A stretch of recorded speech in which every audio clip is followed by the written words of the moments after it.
In a Violent Nature is a brand new 2024 Canadian ambient slasher film directed by Chris Nash. And this thing is crazy, so we'll have a lot more to say about that in just a second. All right, buckle up. Let's all go to the lobby. Let's all go to the lobby.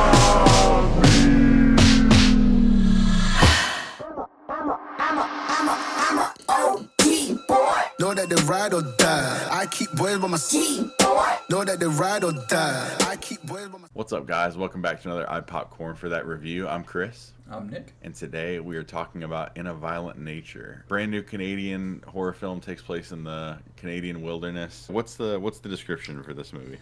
Nature is unforgiving. The enigmatic resurrection, rampage, and retribution of an undead monster in a remote wilderness unleashes an iconic new killer after a locket is removed from a collapsed fire tower that entombed its rotting corpse. Yeah, so it starts out so crazy. I almost had a hard time. Did you understand what was happening in the beginning? I almost had a hard time understanding what's going on in the beginning. That opening scene, I was like, what's with the pole and the locket and the guy crawling out of the ground? I mean, yeah, I kind of figured from the trailers and stuff, like, as soon as I saw the locket and then I heard them talking about it, I was like, okay, that's going to be important, that's whatever, and then they take it, and I'm like, okay, that's what was locking him to being underground for however long he's been there. So it's interesting because the style of this movie is hard to compare to much else. And sometimes it feels like you're playing a video game where you're the serial killer. Yeah, I mean, it's basically just a slasher flick, except for it's following it from the killer's point of view instead of the teenagers that he's killing.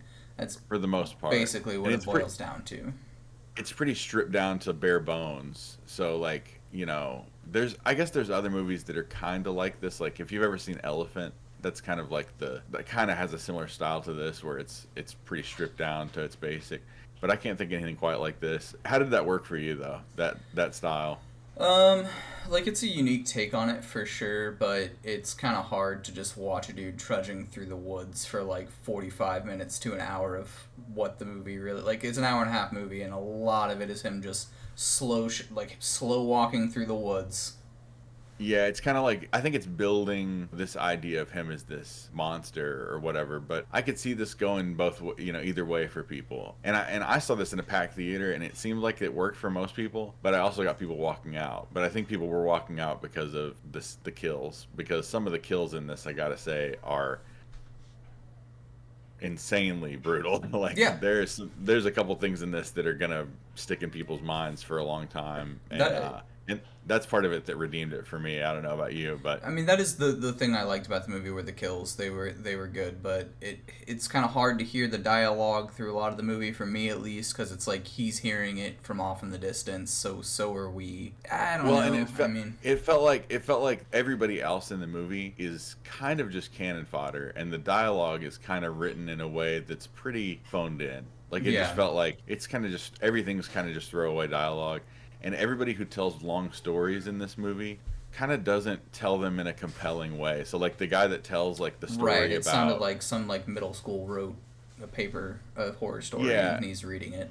Like, the guy there around the fire, and the guy's telling, like, the story about the massacre at White Pine or whatever it is, and the whole origin story of this Johnny character who is the main slasher in this movie. And he tells it in such a way that is just so annoying and boring to me that I was having a hard time, like, okay, wait a minute, so...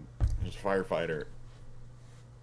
I don't know. I was just like, I'm having a hard time following you, dude. It's just, you're not the best storyteller in the world. And then the same thing toward the end. Man, she couldn't have been more boring. Dude, that lady in the truck, that story just goes on and on.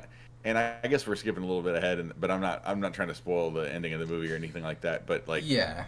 That lady in the truck, that whole scene in the truck, something was really weird going on with the camera, where they were like, dude, yeah, they didn't have it stabilized properly or something, so, like, it was really making it, like, the vibrations, like, their faces were vibrating or something. Yeah, they were trying to do, like, auto stabilization on a very bumpy road that was really in a truck driving down the road. So, but I will say, man, to this movie's credit, not just the kills themselves, like, the kills are creative, they're very insanely gory. Like, the gore hounds are gonna love this. But they also did a really great job with whatever combination of CGI and practical effects they were doing. I was like, some of that stuff is like mind blowing. Like some of the best stuff I've seen in a movie. Yeah. But it is inside of a movie that I didn't absolutely love. I liked it, and then I loved the parts of it that I loved. So Yeah. it's a little conflicting. I for agree. me. I think the kills were the best part of the movie for me, except for one that was just way too long. You knew exactly what was going to happen.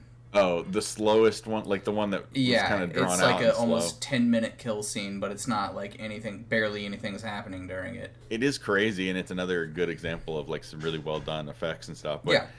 the one that there's one that like I don't have to tell you is the standout one where it's like insane, and people are gasping in the audience, and people like it's like people gasped, and then it got worse, and people ran out of like sounds to make. Like people were just like, oh my god, I keeps going. It just keeps going. See, and going. in my theater, people were just laughing at it.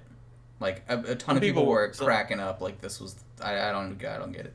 But it's like you run out of ideas of what to do in reaction to what you're seeing. It just keeps going. You think you've already seen all that it's going to be, and then it just keeps giving you more of that. And I'm like, woo. Yeah. Like everybody kind of had a sigh of relief when that was over. It's like we're all like, okay, we made it. We made it out of that scene. It almost reminded me of like, not that they're the same in any way, but just the way I felt watching Bone Tomahawk for the first time. That scene that stands out for everybody in Bone Tomahawk is just like, oh my god, we're gonna be remembering that for a long time. Right. But yeah, so it's, I don't know. There's not a whole lot else you can say about it. It's very slow burn. Yeah, it's a lot of just watching this guy walk through the woods and time skips, and then people get killed. Creative kills, but they're cannon fodder. People with bad written dialogue. So the other thing I'll say is really pretty scenery and sunsets. Yeah, good and, like, shots. It's very like it's cool that it's very bright a lot of the time. Like I like horror movies that kind of reverse your expectations on that, and like Midsummer or something like that, where it's very bright and sunny and pretty, and the scenery's nice, and birds are chirping, and then horrible stuff's happening. So I like that about it. But what does that translate to in a score for you? Probably like a 4, man. Just too slow to like. I mean, especially there's a scene where he's obviously he gets this like mask that he puts on. It's just like him breaking into this place is just like takes so long, and it takes so long for him to get the mask, and nothing's really happening. And that's a lot of the movie is nothing's really happening.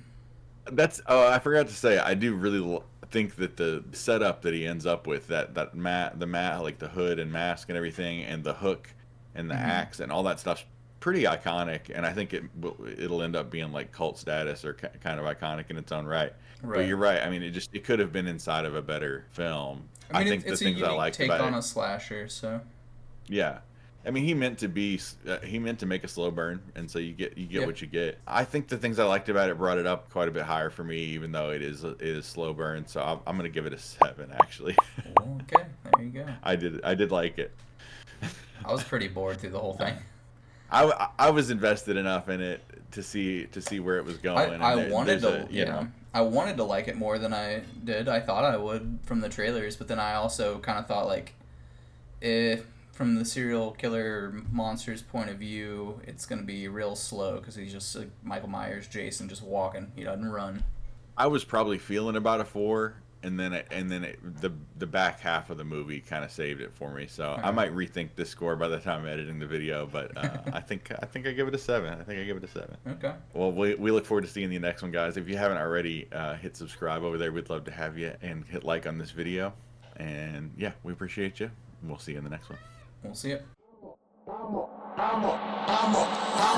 OG boy. Know that the ride or die. I keep boys by my seat, boy. Know that the ride or die.